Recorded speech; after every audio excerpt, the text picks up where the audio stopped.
আচ্ছা, একটা real life story share করব। কোনো এক বাবা মা তার মেয়েকে বিয়ে দিলেন একটা শিক্ষিত ছেলে দেখে। হ্যাঁ, অর্থ দেখেনি, শিক্ষা দেখেছে, কারণ যাতে তার মেয়ে সুখে শান্তিতে সংসার করতে পারে। কিন্তু বিয়ের কয়েক মাস পর থেকেই স্টার্ট হয়ে গেল নানান সমস্যা।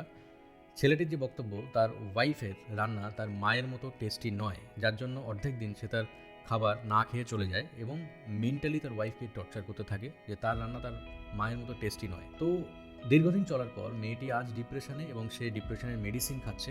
এবং এরকম একটা ইনসিডেন্টের সমাধান কি হতে পারত? ছেলেটির যে মা, সে যদি তার নিজের ছেলেকে বোঝাতেন যে ও সবে নতুন এসছে, ওর সময় লাগবে। আজকে আমি এত সুন্দর রান্না করতে পারছি আমার বিগত 20 বা 25 বছরের এক্সপিরিয়েন্সের ওপর বেস করে।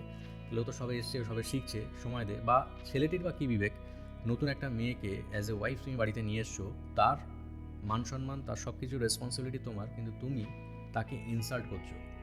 তো এই ব্যাপারে আপনাদের কি মতামত সেটা অবশ্যই কমেন্টস করে জানাবেন, এবং এই ভিডিওটা বেশি করে শেয়ার করুন যাতে সবাই আমরা সচেতন হই এবং এরকম ঘটনা যাতে না ঘটে।